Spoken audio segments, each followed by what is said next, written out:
What's up, everybody? Welcome to the Digital Academy. I hope you're doing well. I know this quarantine's been rough on all of us, and I think this video is going to be awesome. If you've been watching any of my channels, or any of my videos on this channel, you've noticed that I've talked a lot about this idea of trying to maintain our mental focus in this.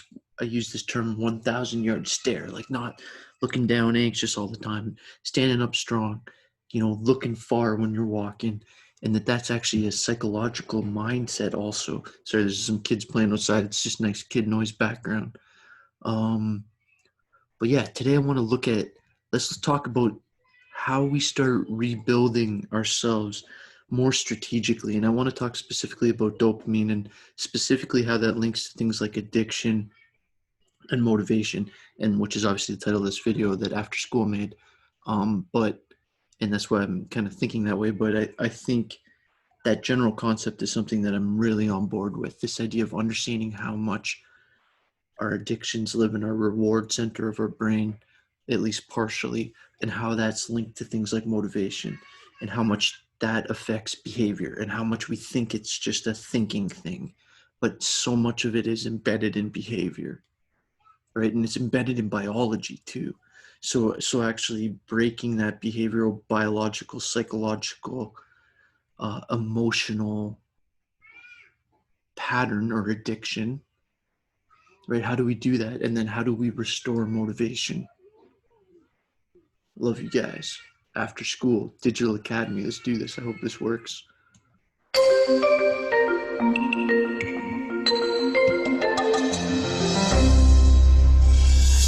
Hi, Afterschoolers. I'm Brandon from the YouTube channel 1% Better, and you're watching this because you want to overcome your addictions and restore your motivation. Let's get to it. We live in a world that is designed to stimulate our emotions. Every advertisement, food product, and social media post is geared to give us a short rush of pleasure, which is followed by an emptiness and a craving for more. Big companies are able to leverage our cravings and make trillions of dollars off of keeping us addicted. If you don't have a plan for yourself, you will be at the mercy of companies who will play on your impulses to control you like a puppet. You will sacrifice your free will, searching for happiness in a maze that's designed to keep you lost. Studies show that on average, people use their smartphone. In a maze, you'll lose your happiness in a maze designed to keep you lost. Think about that sentence. In a maze designed to keep you lost. Designed to keep you fragmented and scattered and anxious and unsure and confused identity and, the opposite of a steel spine. Phones for about 3 hours per day. That's 1,095 hours every single year. Thankfully, there is a way to regain control over your impulses and take your power back through a practice called dopamine fasting. So dopamine fasting, so what this is basically saying is that so dopamine's a chemical in the brain, which if you've heard any of my podcasts, you've probably heard me mention things like dopamine and serotonin tons of times. And the reason is because those are neurochemicals that are heavily involved in all kinds of psychological life, right? In both positive and negative ways. And they're heavily linked to things like issues around depression and anxiety, but they're also linked to all kinds of stuff. And they're key in the reward center, what our brain tells us is good, right? And we have to be careful when we're triggering that, whether we're talking about, addiction, or whether we're talking about cell phone use, or whether we're talking about addiction in the sense of like literal chemical addiction, or right, that it's this reward, it's this dinging of the slot machine and winning. Right, it's this reward-based dopaminic, or it's not dopaminic, but there's a word like that. But the dopamine system is what I'm saying, right? And how that gets triggered, and how that then starts to affect what motivates us. And see, I think the misses when we talk about addiction is we look at addiction cognitive behaviorally as our thoughts, cognitions, and our behaviors. And we're not, and maybe looking quite enough at how it's biologically being triggered at this like yeah, at this dopaminic, at this reward. So it's like but it is cognitive behavioral. Yeah, it's interesting. Sorry if that was a little ranty, but it's a complicated topic because we're really talking about you and me and every single human being and the complexities of our mental life. What's that, you say? Well, first we need an understanding of dopamine. Dopamine is a brain chemical associated with wanting. According to Loretta Bruning, Associated with author of Habits of a wanting. Happy Brain, dopamine is triggered by new rewards. That's why the first lick of an ice cream cone is heaven. 10 licks later, your attention wanders. You start thinking about the next thing on your agenda, and the next. You still love the ice cream, but you don't feel it as much because your brain doesn't see it as new information. Your brain is already looking for the next great way to meet your needs. However, with video games, porn... Think about that, right? So it's like the first lick, it's like amazing. The 10th, it's not new enough. It's not a new enough reward. Sites and social media, your brain always has the next thing to be excited about because they are engineered to trigger constant dopamine release. I'm sure you are familiar with the feeling of wanting to make the day productive, only to look up at the end of the day and realize you spent 4 hours mindlessly scrolling through Instagram and checking notifications. You waste time, feel bad about yourself, and things that used to excite you no longer excite you like they used to. That's where dopamine fasting comes in.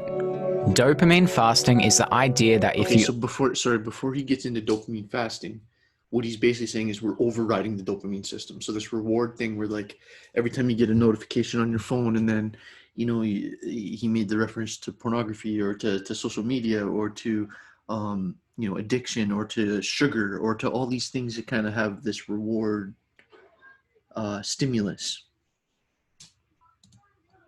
avoid dopamine stimulating activities for extended periods of time, you'll be able to reset your brain and let go of addictive behaviors that negatively impact your life. And then It's commonly misunderstood. and then dopamine fasting is the strategic attempt to, for a period of time, almost take a vacation from dopamine. And it's interesting because I just got back from camping up north with my wife's extended family, and it's like just not having connection to power, not being able to keep your phone charged. And it's funny, by like day one, it's annoying. Day two, it's annoying. Day three, it's less annoying. Day four, you don't really even care. Day 5, 6, 7, 8, you're not even thinking about your phone. I didn't even carry my phone anymore by a couple days in, lost most of its charge. I was using my, recharger, battery storage thing for my daughter's tablet. That was a priority over my phone. So I just and eventually you just stop caring. It's like, it's amazing. Like, it's like you're so connected to it, but you're really like 6 or 7 days away from being significantly less connected to it. And maybe the idea isn't that like you need to get rid of your phone and Instagram and all that. Maybe the idea is that every month you need to take 2 or 3 days and take like a strategic dopamine vacation. He's calling it dopamine fasting, same thing, whatever, right? Like strategically limiting your brain's reward pleasures on purpose. It's almost the equivalent of meditating to reduce your anxiety. It's like strategically fasting from psychological reward to reset and recalibrate the reward system. Understood as reducing dopamine, but that's not true. Dopamine is necessary to function as a healthy human being. Oh, definitely. Dopamine fasting exploded in interest in October 2018 and gained even more interest a year later after Dr. Cameron Sepper published an article on Medium titled The Definitive Guide to Dopamine Fasting 2.0, The Hot Silicon Valley Trend. Dopamine Fasting 2.0 is better defined. It's based on cognitive behavioral therapy. It's about reducing impulsive behavior, not reducing dopamine itself. And it doesn't encourage you to act like a full-blown monk who abstains from all forms of pleasure. So what is the science behind Dopamine Fasting 2.0? Well, as mentioned before... Okay, so it's saying What's impulsive behavior? Impulsive behavior is I'm in the middle of recording a video and I get a Snapchat. I get like a, Twitter update, or I got a new subscriber on YouTube and they made a little star on my YouTube app. And all of a sudden I'm like, but man, I'm supposed to be doing this. That was impulsive that I even touched that phone and went into that whole side rant. It's like that impulsive behavior, that addicted behavior. 4, it's based on cognitive behavioral therapy, or CBT. CBT is an evidence-based practice and prescribed by thousands of professionals worldwide for changing behavior. CBT solutions based on stimulus control can help you reduce the probability of engaging in addictive behaviors. For example, when your phone plays your SMS ringtone, you pick up your phone and tap to open the message. The ringtone is a stimulus, and opening the message is the behavior. Here are 2 solutions. Yeah. Number 1, remove the stimulus by putting your phone in another room or disable notifications. Or just one thing I find is like that helps me is just putting your phone on mute all the time. It's like if you're trying to be a successful person and actually get things done, you can't be constantly fragmenting your attention. Right, and constantly, and we all have that draw to it, and it's like that's the thing is like you're not. There's no free lunches in nature. You're not unique.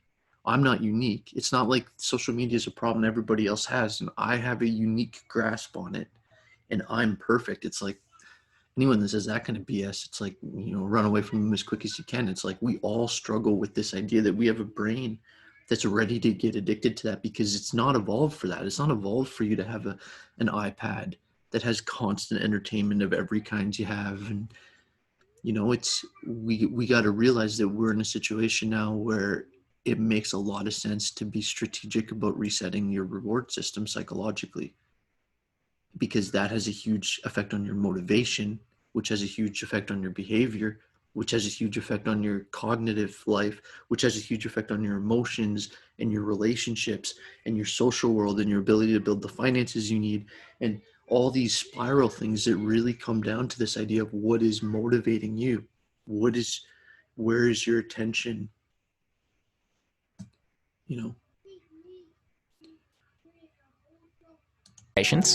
Or 2, engage in an activity that is not compatible with reading your phone, like swimming.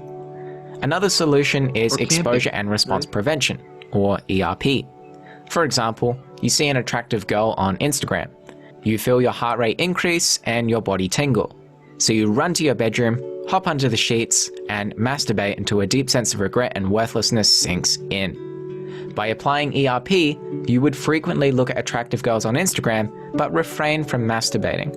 I know, it's difficult, but you can use a technique called urge surfing, which is essentially being mindful for a few minutes. Bring your attention to where you feel the urge in your body and simply be with it. Describe what the sensations feel like. When you are done, thank yourself and set your intention for what you will do next in your day. This will become easier over time, and you'll likely feel a sense of accomplishment. Now at this point you might be wondering, does dopamine fasting... I was just waiting for them to switch the picture a bit to make this point, but it's like that example is relevant to different impulsive behaviors too, right? That would be similar with like addiction. When you're feeling the impulse, that whole like impulsiveness. So that's an interesting urge surfing. Never heard that term before. But again, it's like that's what cognitive behavioral therapy is it's not just a philosophy. It's actually a therapeutic set of therapeutic techniques where it's like you have to actually do things. You have to actually change the relationship between your thinking and your behavior, your cognitive behavior dynamic.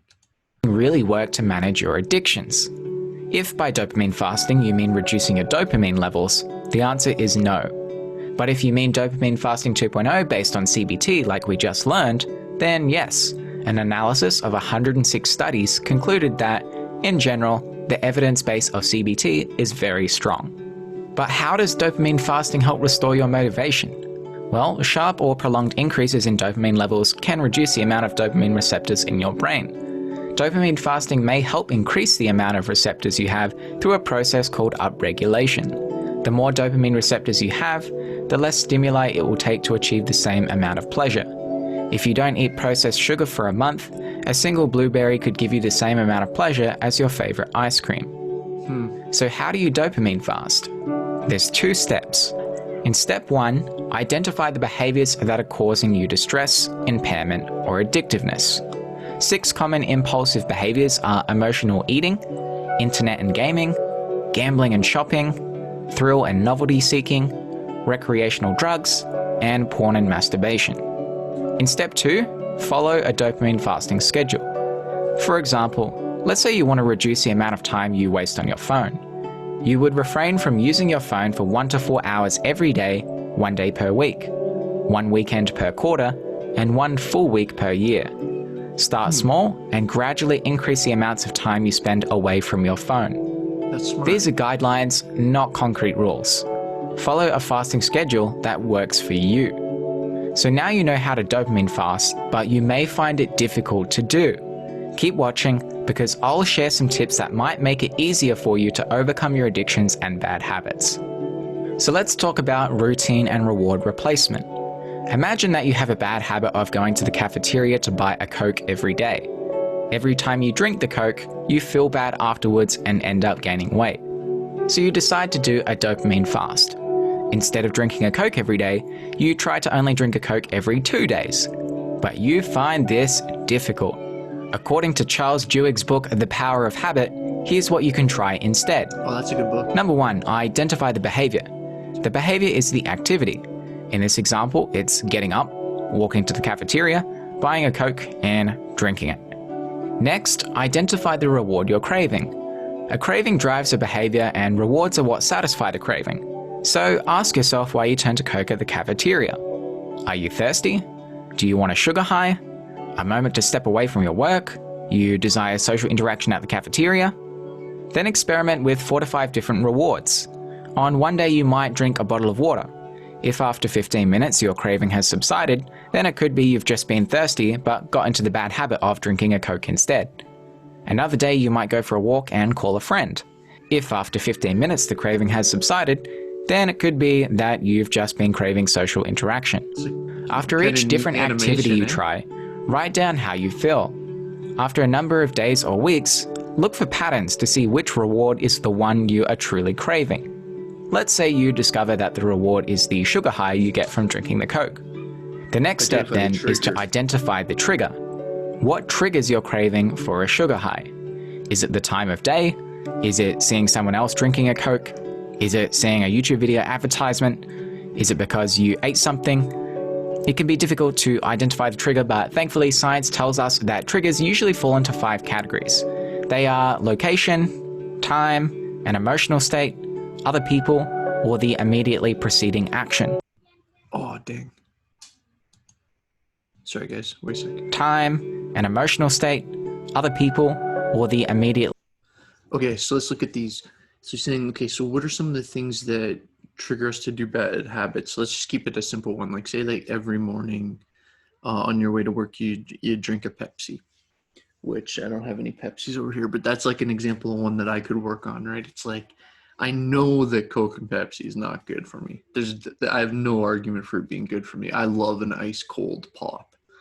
It's like, man, it's one of the joys of life. But I think, again, it's like, I know I shouldn't be doing that. So it's like, okay, so location. So it's like, well, sometimes when I'm out here in the podcast studio, AKA my garage, it's nice to have it, right? So it's location, certain times, certain emotional states, right? That would be super relevant to things like drug use, certain people that you're around, the immediately preceding action. So like, what were you just doing? These are all things that can trigger these behavioral patterns. Preceding action. Let's say you discover that your trigger is time-based, because it always seems to happen around 3 p.m. every day. Now, this is going to be the case for a lot of like chemical addiction. Or maybe you're going through a breakup and you used to always talk to the person you're broken up with now at night, and it's like nighttime is the hardest. With a lot of things, people will say things like that, like the nights are the hardest or the mornings the hardest, or all that stuff is kind of looking at how time can be triggering to or a stimulus. regardless of how you feel, where you are, or any other factors. Once you've identified the behavior, reward, and trigger, you will likely feel a sense of empowerment that you can change your habits. So the final step is to make a plan. When 3 p.m. comes around, consciously choose a healthy behavior that delivers the reward you are craving. In our example, it's the sugar high. Make the conscious decision to go to a nearby juice bar to grab your favorite organic juice instead of a Coke. I work from home, so one of my favorite things to do is to stock my fridge with cans of flavored fizzy water with natural lemon flavors. I get the same reward of having a Coke. I love that idea, and that's my wife's strategy, and my wife's all about the sparkly water. Man, I don't know. I got to figure out it's a good idea. I can't do the buble or whatever water instead of a Coke. I got to maybe hypnotize myself to do that, but yeah, sorry, that was just a rant. I could have just had that thought in my head. Here we go. But without the bad stuff. If good, you man. liked this video, then consider checking out my channel 1% Better, where I create animated summaries of life-changing books. And I would actually highly recommend this to all of you, right? Like anybody that's still listening to this video at this point, we're probably 20 minutes deep. Yeah, this Brandon guy, 1%, if you just go on YouTube and just type in 1% Better, and you'll see it's like a bunch of animated videos. This guy's great. And he obviously did this in connection with my main people, you know, if you've watched this channel that I love, the guys over at Afterskool, man. I don't even know if it's guys, might be women, doesn't matter at all. They make the best animations. It's incredible. Love you guys. Thanks for checking this out. And, stay strong. Call a friend today that you haven't talked to in a while. Reach out. Cheers.